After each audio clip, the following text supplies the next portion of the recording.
Do you feel stuck and lack motivation?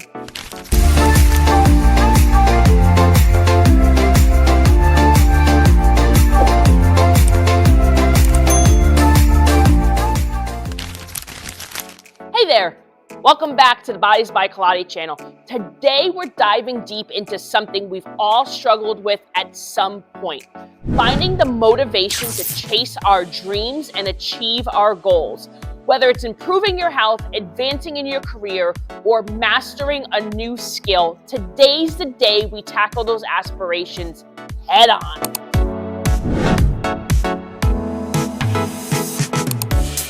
First off, let's debunk a common myth that motivation is something you either have or you don't. The truth? Motivation is like a muscle. It needs to be worked and nurtured. Today, I'll share strategies to help you cultivate lasting motivation that fuels your journey towards any goal.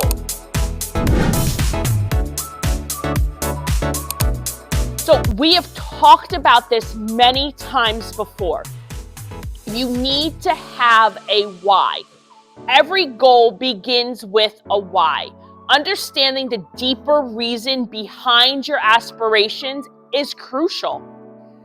Is it to lead a healthier lifestyle, to provide for your family, to fulfill a lifelong dream? Let's explore how connecting with your why can ignite a powerful, sustaining drive.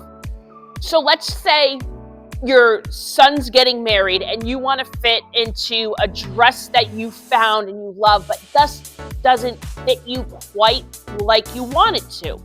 So you're joining a fitness program to help you lose weight, tone up, whatever it might be, so you look perfect in that dress for your son's wedding. Now, that is a huge why. And what can you do to keep you motivated during that time? Keep that dress visible. So when you wake up and you don't want to hit the gym, you'll look at that dress and you're like, this is why I'm doing it.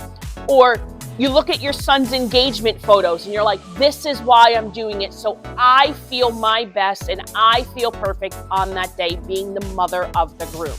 Let's say, you're going to visit your grandkids in 6 months and you're having a hard time getting up off the floor. Your grandkids are little. They're like 2, 3 years old and they play on the floor. You want to be able to get up and off the floor pain-free.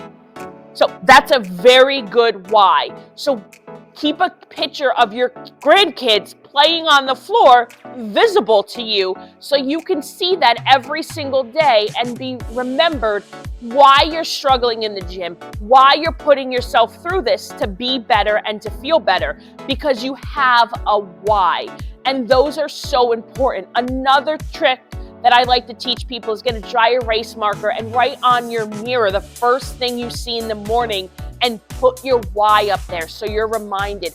Take a Post-it note and put it in your car if you're driving in your car a lot. Put it on your computer in your home office so you're remembered when you're having a slump, especially if it's career driven and you're having a bad day. Put your why on there. If you're working a ton of overtime because you're trying to save for a vacation, put the picture of your vacation as your background of your phone, of your computer. So when you're sitting there late at night and you're struggling to keep going, you have your why right in front of you that is going to motivate you.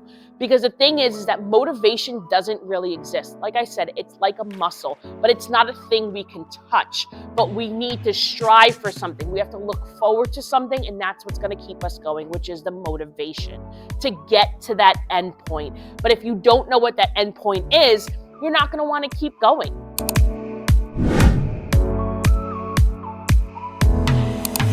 Now that we have the why, let's talk goals.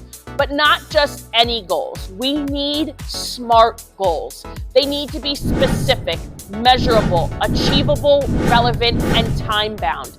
I'll guide you through setting your own SMART goals, ensuring they're tailored to your aspirations and lifestyle. I want to lose 20 pounds in 8 months before my son's wedding. That's a SMART goal. I want to lose weight this year. It's missing some stuff, right? I want to save $5,000 by the end of 2024, right? Perfect. I want to go away in 6 weeks. Not that great, right? Where are you going, right? After I work all of this overtime for the next 6 weeks, I am going to book a trip to Disney within 6 months. It's a little bit better. Still not really a goal, right? The best one is the first one. I want to lose 20 pounds in 8 months before my son's wedding. I want to wake up pain-free so I can get up and off the ground before I see my grandkids in 6 weeks. Better, right? I want to save $5,000 this year to put towards my retirement so I can travel when I'm older. That is better. So hopefully you're getting the point. You need to have some context to those goals and kind of intermingle those whys into the goals.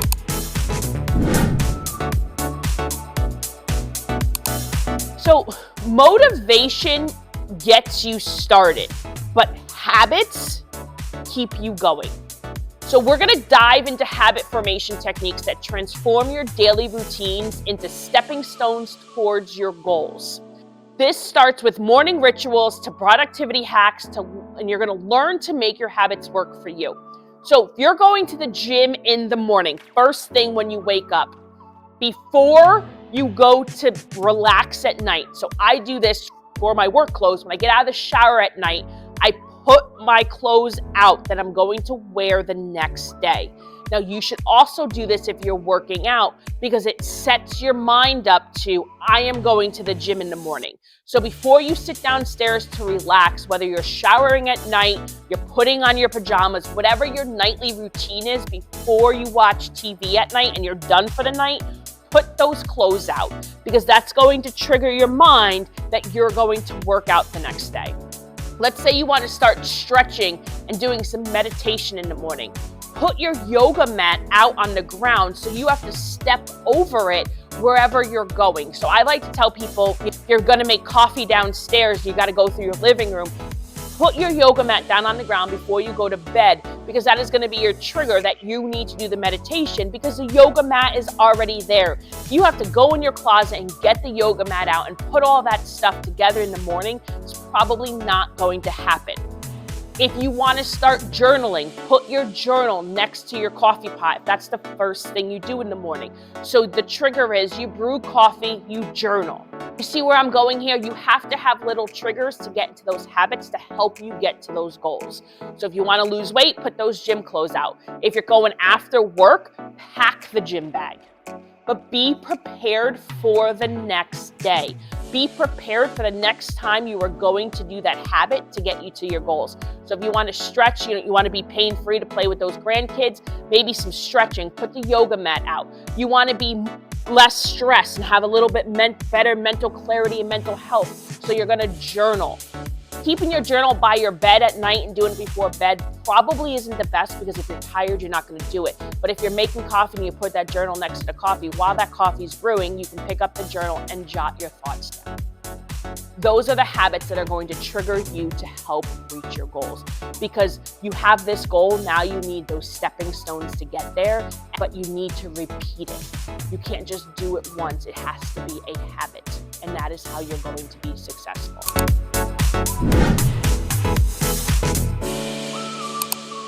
So the path to any goal is going to be filled with challenges. There's going to be days you don't want to do it. So some personal stories of overcoming setbacks and providing strategies for resilience. So I'm going to tell you some stories right now, and you're going to learn how to anticipate hurdles, adapt your plan, and maintain momentum even when the going gets tough.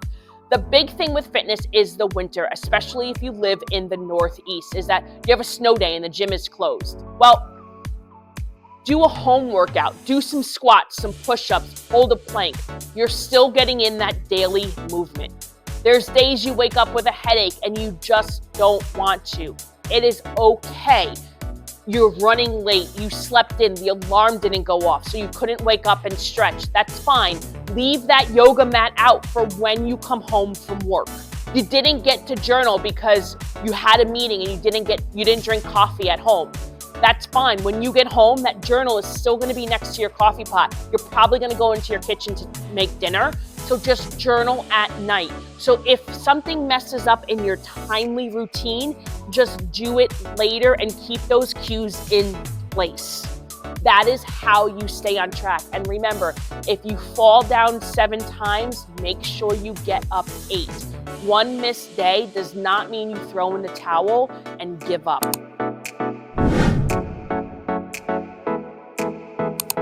So no one achieves greatness alone. We'll explore the importance of building a support system, friends, family, mentors, and community of like-minded individuals.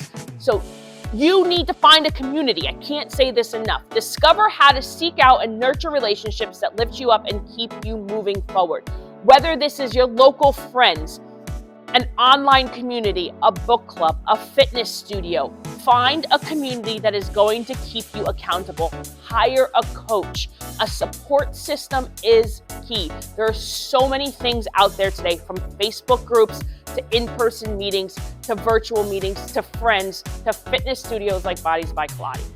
So you have everything it takes to reach your goals. You just need to tap into that well of motivation within you.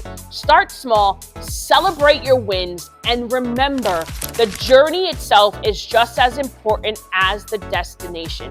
If you found value in today's video, don't forget to like, share, and subscribe for more motivational content.